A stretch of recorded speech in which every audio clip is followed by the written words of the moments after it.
దర్శి మరియు పరిసర ప్రాంత విద్యార్థులకు మరియు గృహిణీలకు మరియు ఉద్యోగస్తులకు చక్కటి శుభవార్త. రోజు రోజుకు మారుతున్నటువంటి నూతన టెక్నాలజీని పరిచయం చేయడానికి మన దర్శి పట్టణంలో పొదిలి రోడ్లో నెట్ మరియు గవర్నమెంట్ ఆఫ్ ఇండియా గుర్తింపు పొందిన సంస్థ అయినటువంటి ఎస్సిడి కంప్యూటర్ ట్రైనింగ్ సెంటర్.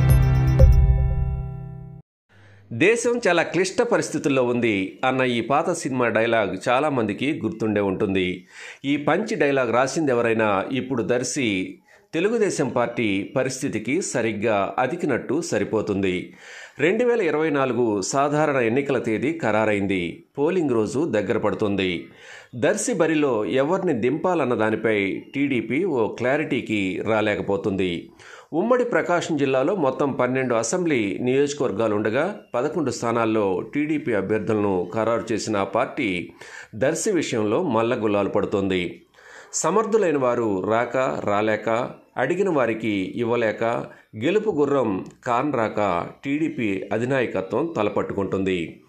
ఇలాంటి విపత్కర పరిస్థితుల్లో సామాజిక మాధ్యమాల్లో రోజుకో అభ్యర్థి పేరు తెరపైకి రావడం టీడీపీ కేడర్ను అలాగే దర్శి ప్రజలను అయోమయానికి గురిచేస్తుంది.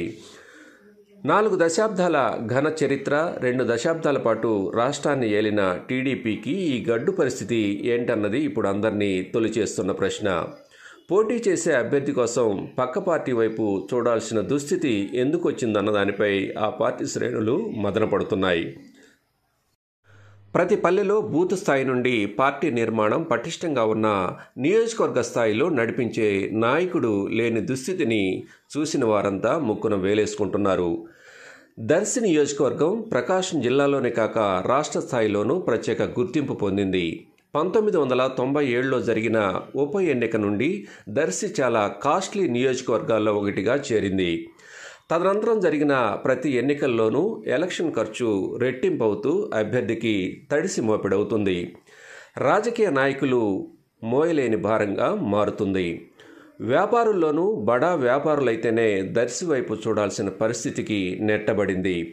దర్శి రాజకీయం భారీ వ్యయంతో కూడుకున్నది కావడమే నేటి పరిస్థితికి కారణమని రాజకీయ విశ్లేషకులు భావిస్తున్నారు. Like, share, subscribe, and get notification.